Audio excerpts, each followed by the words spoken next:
With the Snorkle add-in, you can create interactive presentations by directly embedding your data or models into slides.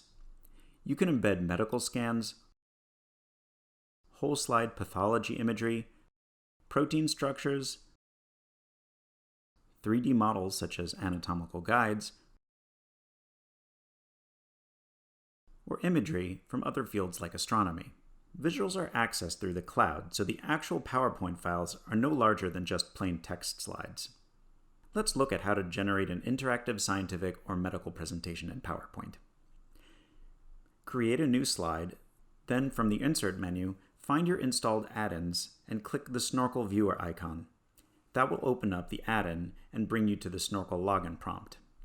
You don't have to have a Snorkle account to explore the samples, but you can start an account for free online with only your email address.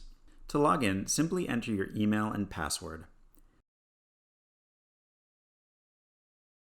Then you'll be taken to your portfolio of visuals. Select a visual from the list by clicking Display. Depending on the dataset size, it may take a few moments.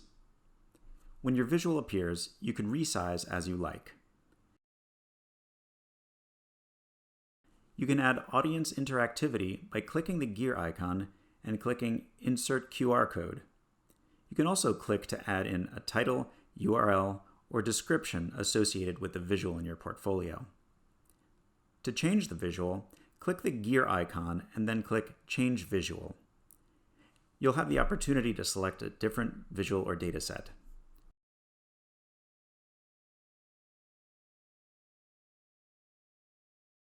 To log out of your Snorkle account, click the gear icon and then click Log Out.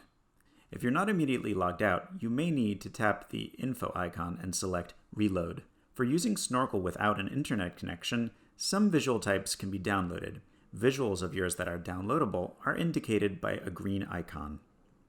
You can also upload new visuals to your Snorkle account directly from the add-in. You can also embed 3D protein structures from the Protein Data Bank, or PDB. Select Add a Web Source. For proteins, you just need the 4-character code for the molecule from PDB. Finally, using the Web Source option, you can also embed 3D models from Sketchfab. Simply find a model you like, copy the whole URL, and paste it into the input field and click Create.